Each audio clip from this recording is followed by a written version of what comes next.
요나서 강해를 계속해서 이제 지난주부터 말씀을 전하고 있습니다. 지난주에 요나의 그런 다시스행, 그래서 제목이 당신의 다시스는 어디입니까? 라는 제목이었죠. 오늘 두 번째는 이제 불순종의 항해를 멈추는 하나님의 거친 은혜라는 제목을 가지고 오늘 말씀을 전하고자 합니다. 오늘은 다 아시다시피 이제 3.1 운동이죠. 3.1 운동. 외국에 오래 살다 보면 3.1 운동의 의미가 굉장히 퇴색해지기도 하고, 과거랑은 좀 다른 좀 느낌인 것 같아요. 3.1 운동이. 올해가 몇 주년인지 혹시 아시나요? 3.1 운동? 네. 기억할 것도 많은데, 네, 이것도 기억을 하셔야 돼요. 그래도 한국 사람이니까 107주년이라고 합니다. 1919년에 3.1 운동이 일어났고, 그래서 올해가 107주년인데, 다 아시다시피 일본의 악행에 대해서 항거하는 자발적인 민족주의 운동이죠. 그래서 폭압의 강도가 강해질수록 어떻게 항일을 시까 항일 에너지가 증폭이 되어서 이 운동에 참여한 인구가 수백만 명에 이른다고 역사 이제 기록학자들은 이야기를 하고 있죠. 근데 이 3.1 운동을 왜 허락해 주셨을까? 여러 가지 해석들이 있을 수 있습니다. 민족주의 관점에서는 민족주의 비폭력 운동이라고 해서 독립에 굉장히 중요한 밑거름을 행했다고 이야기할 수 있고, 근데 우리가 이제 기독교적으로 신앙인의 관점으로 보면 이것이 조선을 향한 하나님의 거친 은혜, 거칠다는 표현은 하나님의 주권적인 은혜를 좀 비유적으로 표현한 표현입니다. 하나님의 거친 은혜가 아닐까, 이제 우리 기독교 학자들은 이야기를 하죠. 왜 그러냐면 이때 당시에 기독교 인구의 비율은 여러 가지 비율들이 데이터가 정확하지는 않아요. 근데 1.1%에서 많게는 1.8% 정도라고 해요. 1에서 1.8인데 한 1.5 정도 중간에 놔두면 1.5%밖에 안 되는 이 기독교 인구 중에서 이 3.1 운동에 참여하고 독립운동에 굉장히 적극적으로 이뤄갔던 기독교 인군들이 적지 않았다는 거죠. 옆에 보면 이제 1920년에 수감되어 있던 그 수감자들의 종교를 분석한 이게 신문에 나왔더라고요. 그래서 그걸 보니까 기독교가 이제 월등히 이제 많은 거죠. 천도교도 사실은 굉장히 민족주의 운동이 강했던 종교였죠. 기독교 인구가 그 당시에 1.5%밖에 안 됐는데 전체 피감자들의 숫자는 많다는 거죠. 물론 이 숫자들이 다 3.1 운동하다가 잡혀졌다고 이야기할 수는 없어요. 그런데 많은 숫자들이 1919년 이후에 이 수감자들이 늘어나게 되고 종교를 감찰하는 경찰들의 숫자들이 몇 배가 늘어났다는 것을 우리가 알 수 있습니다. 그 3.1 운동의 민족 대표 33인 중에 우리가 잘 알고 있는 대로 16명이 기독교인들이었고, 또 여러 이제 운동들이 이런 현상들에 이런 운동에 기독교가 참여하게 되었다는 거죠. 근데 우리가 역사를 좀 뒤져보면 1884년, 85년에 조선에 이제 기독교가 들어가게 되었는데, 감사한 것은 선교사님들이 어디에 포커스를 많이 맞췄냐면 교회 건물 짓는데 포커스를 맞춘 게 아니고 사람을 길러내는데 굉장히 포커스를 맞췄어요. 우리 한국은. 그래서 학교들을 세우고 어떻게 해요? 여성들을 교육을 시키고 대학과 중고등학교를 설립해서 인재를 키우는 일들의 30년이 지나고 난 다음의 결과가 이런 모습이라고 이제 기독교 학자들은 이야기를 하죠.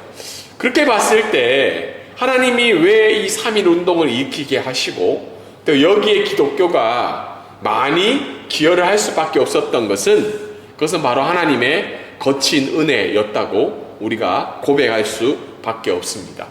오늘 이런 역사적인 상황들 속에서 오늘 한 인물을 바라보게 되죠. 지난주에 어떻게 돼요? 분명히 하나님의 말씀을 경험했던 위대한 선지자였던 요나였는데, 그에게 다시 임한 하나님의 말씀에 대해서 요나는 어떻게 해요? 거부하고 자기의 만족과 자기의 우상을 따라 다시스로 도망가게 되는 장면이 나타나고 있습니다. 그랬을 때 하나님이 어떻게 그 요나의 인생을 바꿔가시고 또 그를 하나님의 뜻 가운데로 인도해 가시는가가 오늘 읽었던 말씀의 내용이죠. 그래서 인생의 폭풍이 그에게 찾아오죠. 근데 사실 이 폭풍은 무엇 때문에 일어나게 되는가요? 사탄이 주는 시험 때문에 일어나는 건가요? 아니죠. 자기의 욕심과 우상에 따라, 죄에 따라 일어났던 그 결과에 의해서 인생의 폭풍이 일어나게 됩니다. 그렇지만 하나님은 그 폭풍을 통해서 하나님의 거친 은혜를 오늘 이 요나를 통해 또 저희에게 주시는 말씀이 있다고 믿게 됩니다. 오늘 이 말씀의 전체적인 내용을 한번 같이 읽어볼까요? 시작. 우리의 다시스행을 막으시는 하나님의 거친 은혜는 하나님의 특별한 사랑입니다 라고 오늘 말씀을 정리할 수 있습니다. 4절과 10절에 보면 잠깐 본문을 들여다보면 폭풍과 영적 잠에 빠진 요나가 나오죠. 하나님은 요나의 다시스행을 막기 위해서 뭐를 내리셨다고 나오나요? 폭풍을 내리시는 거예요. 근데 이방인들은 그런 상황 속에서 어떻게 해요? 폭풍을 만나니까 뱃사공들이나 배에 있는 사람들은 자연의 형상에 대해서 굉장히 예민하잖아요.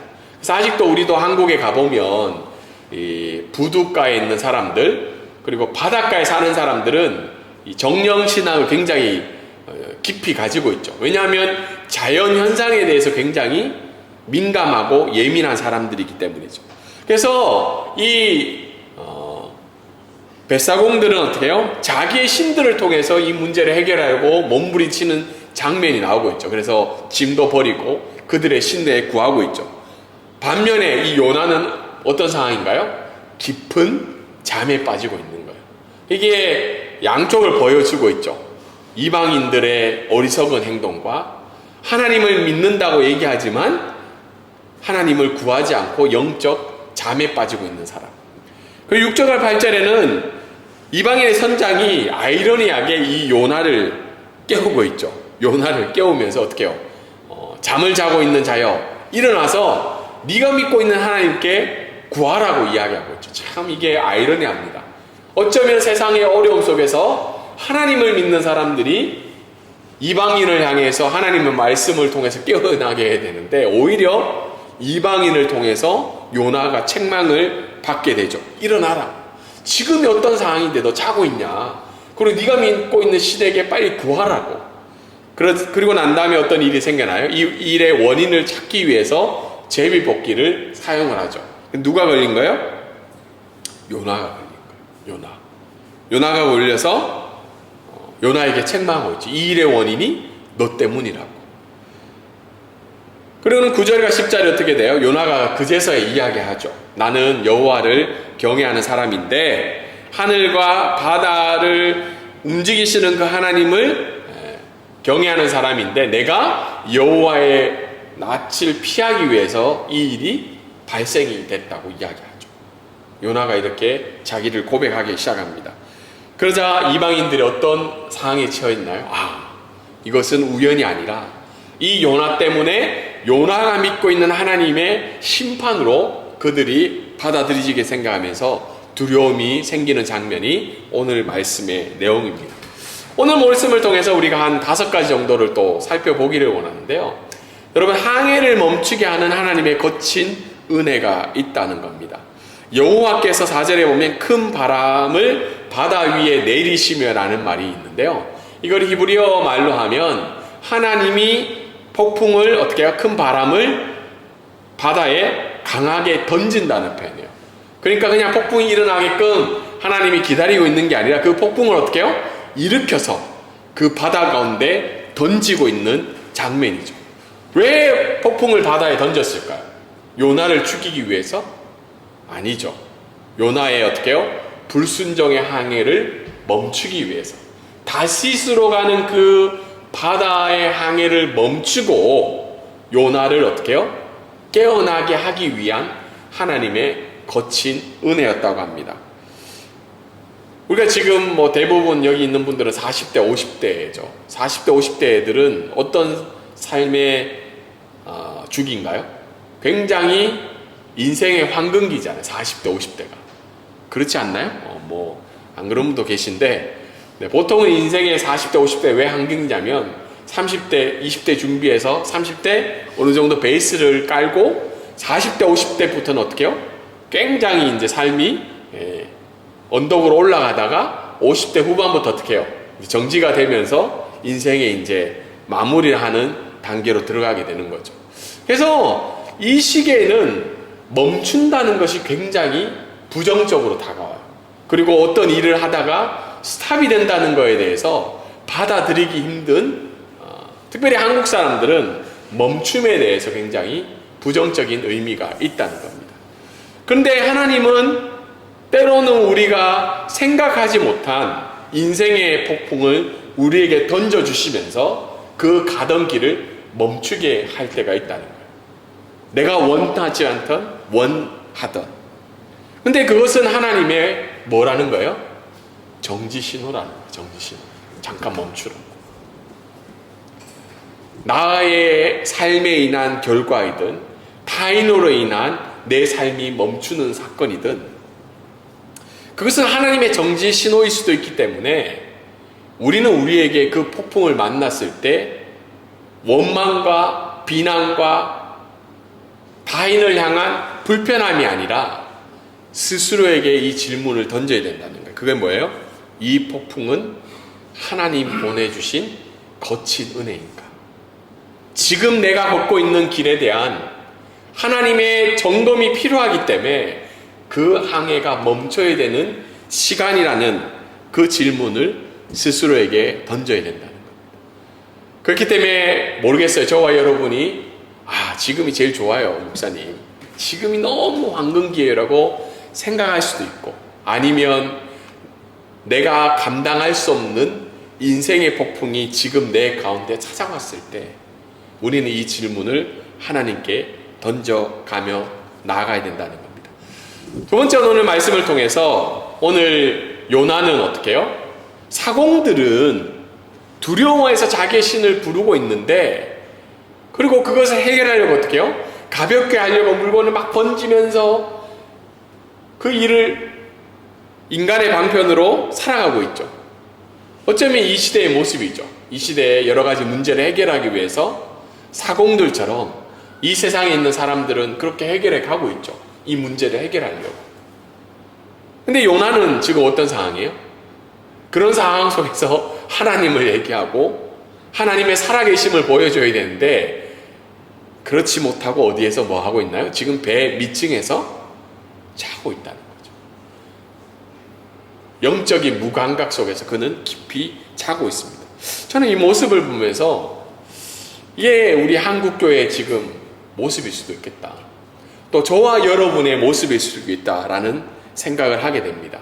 어제도 뉴스에 나왔는데 한국 사회의 75%가 이 기독교에 대해서 신뢰하지 않는다고 또 조사가 나온 거예요. 근데 이게 참 안타까운 게 이제 한국교회의 불신은 특정 사건에 의한 불신이 아니고 고착화가 돼가고 있어요. 무슨 뜻이냐면 그냥 제가 뭐 한국교회가 어떤 뭐 작년에 있었던 사건이나 코로나의 일들로 인해서 불신하는 게 아니라 이제는 사회가 교회를 바라보는 하나의 일반적인 의식으로 가고 있다는 겁니다. 그래서 제가 그거 보면서 참 어떻게 이제 이 시대를 살아가야 될까? 오늘 우리가 드리는 예배의 모습과 우리가 살아가는 이 모습 속에서 여전히 사회는 우리를 향해서 너네는 여전히 잠들고 있지 않냐? 여전히 무감각하게 너네의 방식으로 이 세상을 살아가고 있지 않냐라는 질문을 던진다는 겁니다.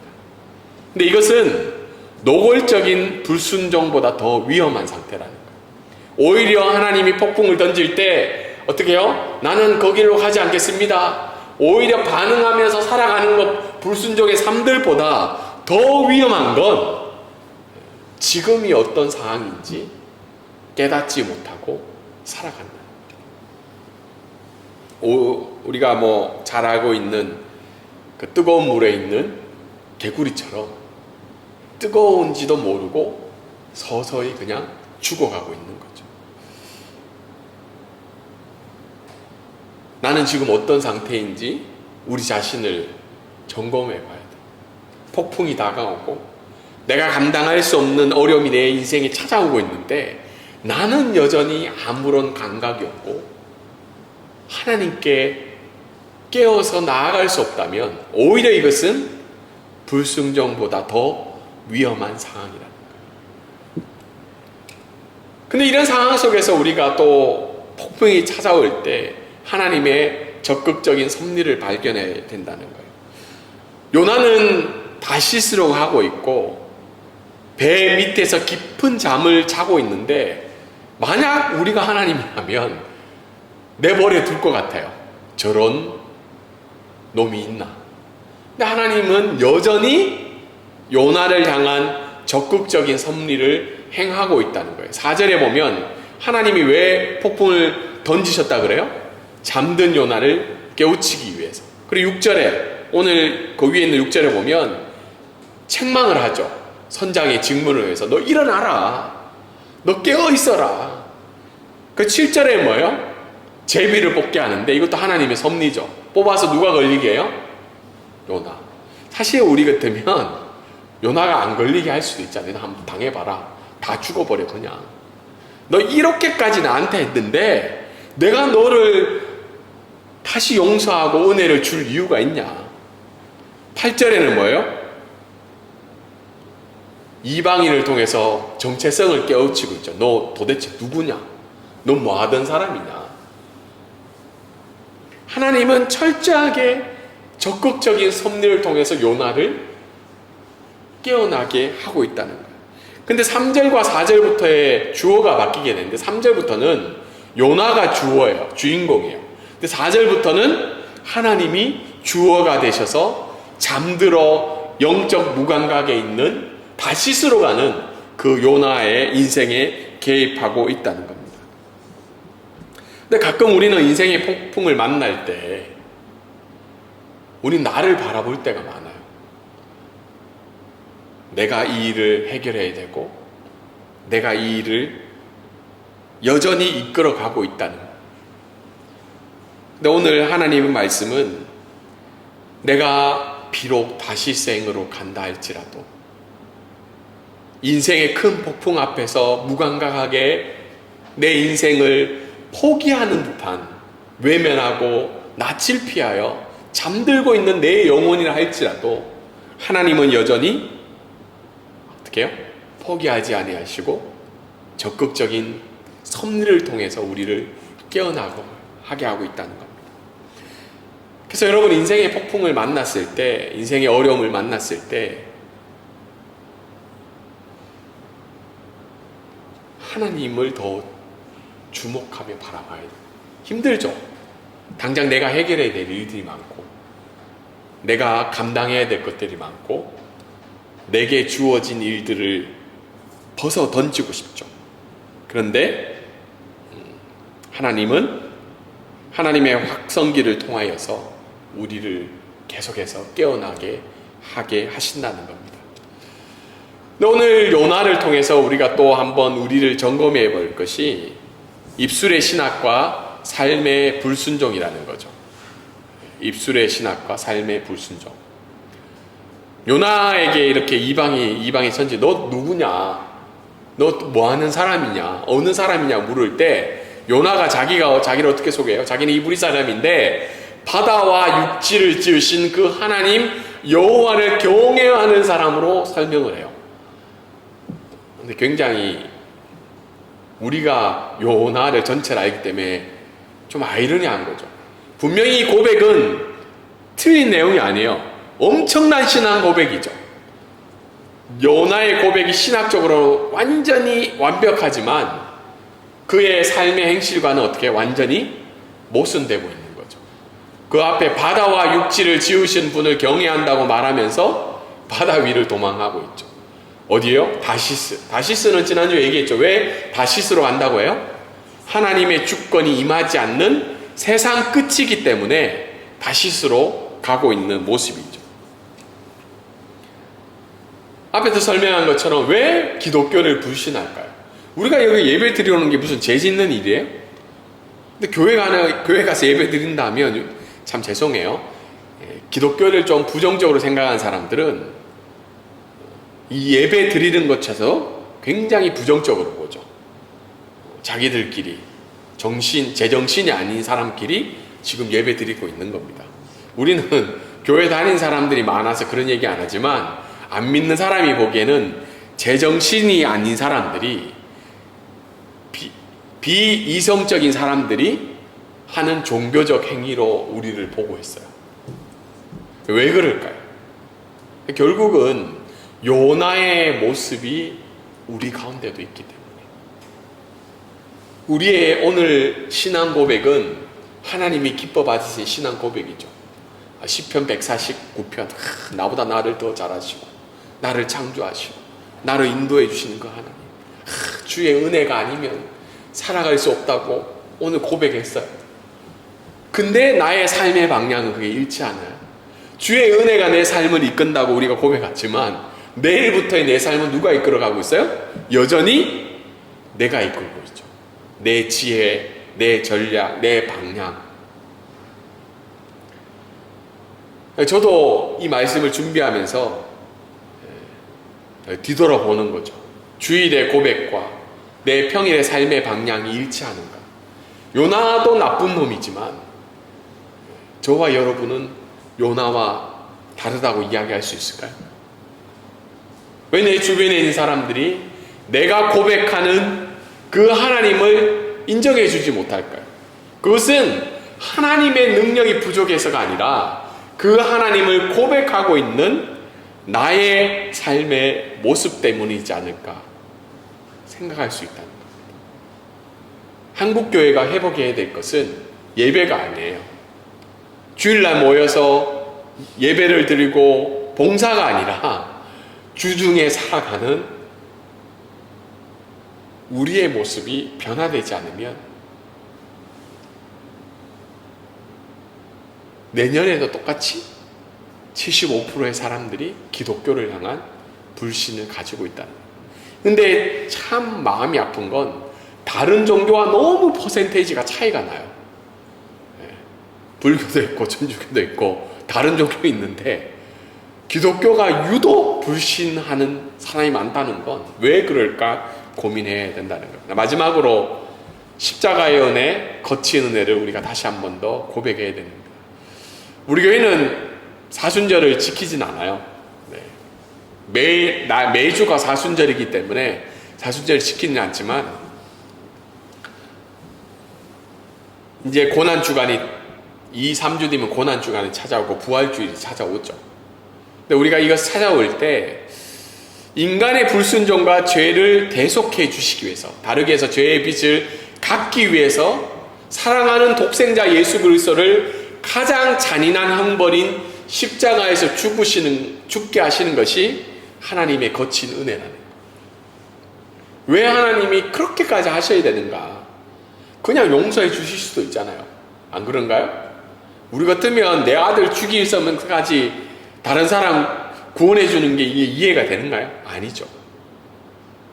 근데 부활절이 찾아올 때마다 우리가 고백해야 되는 것은 요나의 불순종을 막기 위해서 폭풍을 던지신 것처럼 십자가는 인류의 불순종을 라는 거대한 항해를 막기 위한 하나님의 거친 은혜라는 거예요.